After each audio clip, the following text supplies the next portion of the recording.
जय हिंद। नमस्कार। आज मन बड़ा व्यथित है और गुस्सा भी है। कारण बता दूं मैं। आज एक न्यूज फ्लैश हुई हाथी को पीटने की। दक्षिणी भारत में कोयम्बटूर से 50 किलोमीटर दूर कोई स्थान है वहाँ पर, और वो जो लोग हाथी को मार रहे हैं वो इतनी बुरी तरह मार रहे थे। मेरी बात समझ में नहीं आती है। मैं अब शब्दों का इस्तेमाल सार्वजनिक रूप से करना नहीं चाहता हूँ। अबे कुत्तों सालो, तुम उसे बांध के मार रहे हो। अगर हिम्मत है तो उसे खोल के मारते ना। ये कहाँ का ढंग है भाई? और वो जो उसको मार रहे हैं लोग, वो उसे लोहे की सरिया है, वो आयरन रॉड है जिनसे वो हाथी पीटा जा रहा है। आप आवाज भी सुन सकते हैं उसकी। हमारे यहाँ भारत में भारतीय संविधान के अनुसार अनुच्छेद 51A में एक कानून का प्रावधान है, पशु क्रूरता अधिनियम, और ये पारित हुआ सन 1960 में। लेकिन मुझे लगता है कि अब इसमें संशोधन होना चाहिए। अधिक से अधिक 3 महीने की सजा हो सकती है। और मुझे गुस्सा है बहुत। अभी थोड़ी देर पहले आप सबने देखा होगा, लगभग 1.5 या 2 महीने पहले एक मादा हथिनी को अनानास के अंदर बम रख के खिलाया गया। बहुत ज़्यादा वायरल हुई थी वो। और मैं आपको एक किस्सा सुनाना चाहूँगा एक हाथी से संबंधित। मैं पशु प्रेमी हूँ। मुझे पशुओं के प्रति क्रूरता बिल्कुल पसंद नहीं है और बिल्कुल बर्दाश्त नहीं होती मुझसे। और ये अब से नहीं चल रहा है। बहुत सारे लोगों ने पढ़ा होगा, लेकिन फिर भी मैं आपका ध्यान इस ओर आकर्षित करना चाहूँगा। सन 1916 की बात है। चार्ली स्पार्क नाम का एक शख्स सर्कस चलाता था। मैरी नाम की एक हथिनी सर्कस में की हिस्सा थी।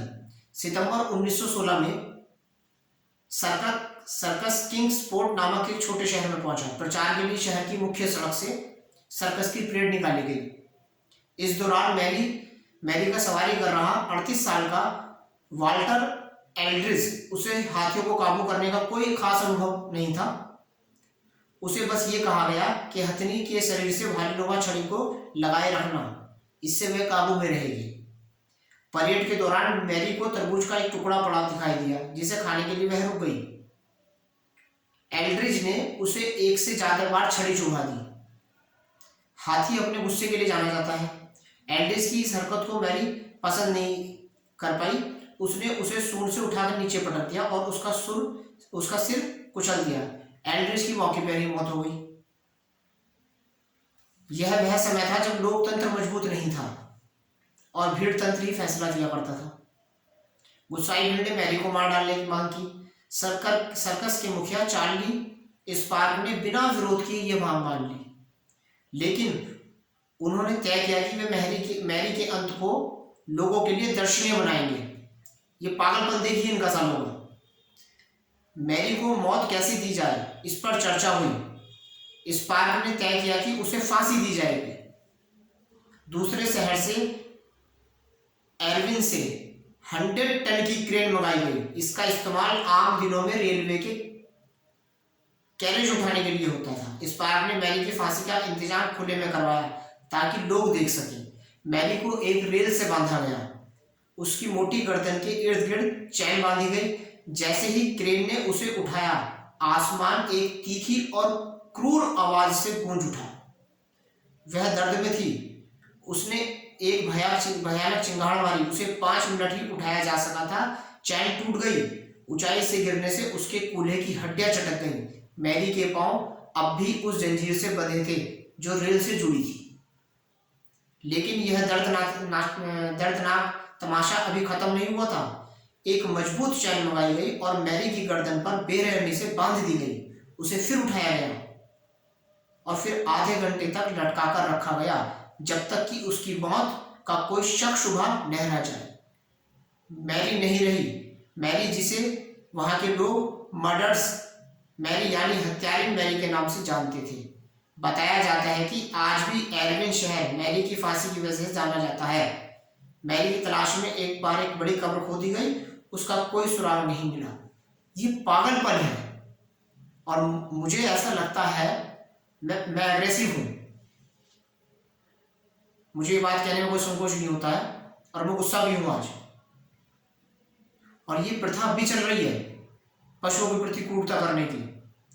और मेरा भारतीय सरकार से आग्रह है, और पेटा जो पशुओं के सारे मामले देखता है, और मेनका गांधी जी, मेरा आपसे भी हाथ जोड़कर आग्रह है कि जो सन 1960 में क्रूरता अधिनियम पारित किया गया, इसमें संशोधन कराया गया और जितनी ज्यादा से ज्यादा और क्रूरतम सजा का प्रावधान हो सकता है वो कराया गया। देखिए, शोर मचाने से कि फांसी हो जाए, ये हो जाए, ऐसे किसी को फांसी नहीं होती है, ना ही किसी को सजा होती है। न्यायालय की एक अपनी प्रक्रिया है। जब कोई केस एडमिट होता है कोर्ट में तो फिर गवाहों पर निर्भर करता है, और यहां तो जो सजा का प्रावधान है वो ही 3 महीने का है।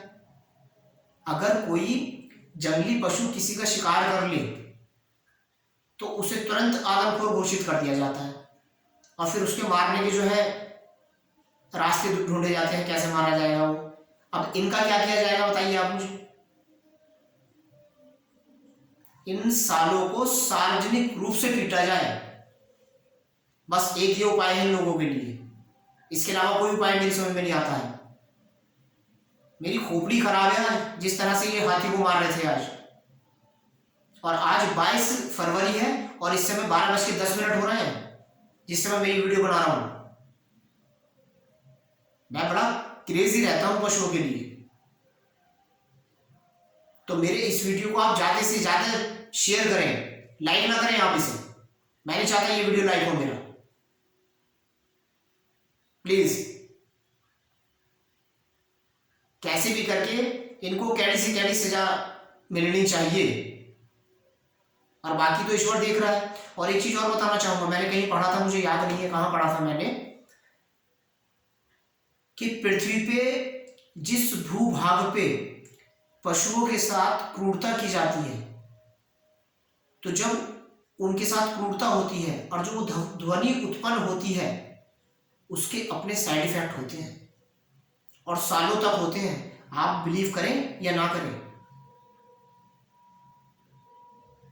जो वेव्स होती हैं वो पूरे ब्रह्मांड में गूंजती हैं और उन सबके दुष्परिणाम हमें झेलने पड़ते हैं। और भारत जैसे देश में पशुओं के साथ क्रूरता मेरी समझ से बाहर है,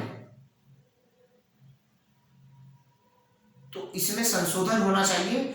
और ये जो लोग मार रहे हैं ये किसी भी धर्म के हो, मुझे इस बात से कोई मतलब नहीं है। इन सालों का अच्छा से अच्छा ट्रीटमेंट होना चाहिए, बिल्कुल जैसे इन्होंने मारा है वैसे इन्हें मार पड़नी चाहिए। जय हिंद।